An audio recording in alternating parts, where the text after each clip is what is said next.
I'm going to discuss solutions to the Navier-Stokes equations utilizing the recursion scenario that I'm presenting. First, we can exclude from the equation any real allusions to a fluid. And while we're doing this, we really need to draw attention to the motion of the system. So we can picture this system purely based upon the holographic principles. We can observe and measure the system and as inherently pointing to the principles of reflection, refraction, and recursion as occurring. And as a result of this causes the system to emerge and also encompasses all aspects of speed, motion, and momentum. So what I'm going to do is I'm going to preface this brief thesis on the Navier-Stokes existence and smoothness problem by establishing a thought experiment and providing the model with which to observe, measure, and experiment with the postulates, and of course the postulates representing the presented solution. Before continuing on, I would ask that in those watching this video take two mirrors and place them parallel to each other. Place an object or objects between the mirrors. Now that we have two surfaces reflecting the same information existing between them, we refer to the distance and the area of space between the mirrors as the open part of the string.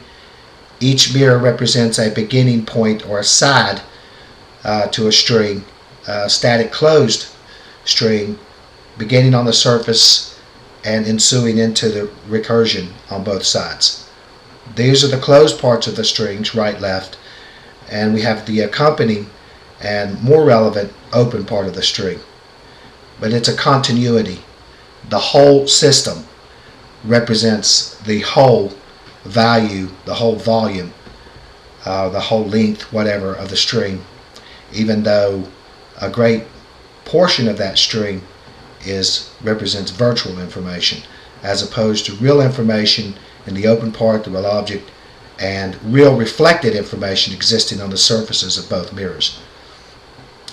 So now that we have the two surfaces relative to each other in parallelism, reflecting the same information in between, now that we have the accompanying element of recursion because of the entanglement of the two mirrors, we have the associative and subsequent emergent recursion on both sides. We can refer to this recursion occurring as representing the virtual thickness of the mirrors. So we can continue with the descriptions.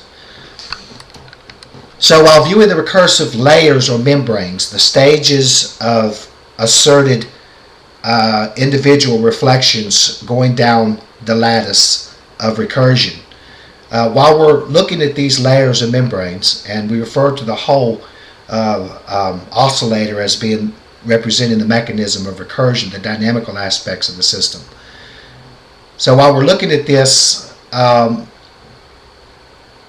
keep the mirrors as still as possible. You'll notice that the system, the whole system, is highly sensitive to motion. If you try to keep those mirrors completely still, then of course you can keep the recursion, the recursive lattice matrix or matrices, completely still. But you'll notice it's highly sensitive to motion. That is to say, so long as the mirrors are completely still, the recursive copies from the surface remain still. Now what we want to do is just barely touch one of the mirrors, barely shake it, or barely shake the table that has all the constituent parts of the experiment, the two mirrors, the objects in between. What you'll immediately observe is what can appropriately be referred to as turbulence occurring. We went from a still state, a state of non-motion as perceived throughout the recursive sides of the strings, arrows of time, but you barely touch that mirror and you'll see there's a great volume of turbulence or motion or movement that reacts to that motion. And most of the perception of the turbulence or the vibration or the motion is occurring within the recursive matrices and not necessarily occurring on the surface. So this turbulence is not really observed so much relative to the first reflected images on the surfaces of each mirror. And again, we see a distinction between these reflected images on the surfaces as opposed to all of the other recursive copies of the symmetry or the reflected image on the surface. So turbulence in the whole of the system is not so much observed or perceived as occurring on the surface. So it's important to note that the mirrors, pay very close attention to this, it's important to note that the mirrors themselves, that is the planes, the mirrors themselves do not represent a fluid, they do not represent a gas. Rather, it's just a solid sheet of glass with a surface and a reflective backing. And just to make this clear, the reflective backing is not really relevant to the descriptions that I'm going to be drawing attention to related to this system. And as found within the body of these brief videos, probably 15-20, related to basically a thesis on the Navier-Stokes equations.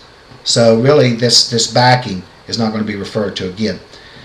But anyway, what we need to realize is that the images on the surfaces of the mirror, we see that the information embodying the reflected image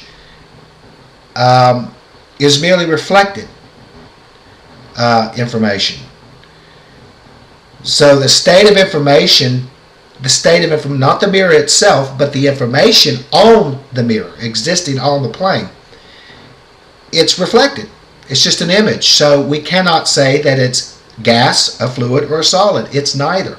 It's just a reflection. And again, I'm referring to the information implanted on the surfaces of the mirror versus the mirrors themselves. So the information being reflected to the surface is what I'm referring to, and not necessarily what the surface is comprised of or made of, or i.e. the mirror. So with that preliminary description and asking those who watch these videos to take this system and examine it while I'm drawing out the principles and the processes that occur within this system, then we can proceed on into an introduction discussion of this paradox. So I'll begin that in the next video.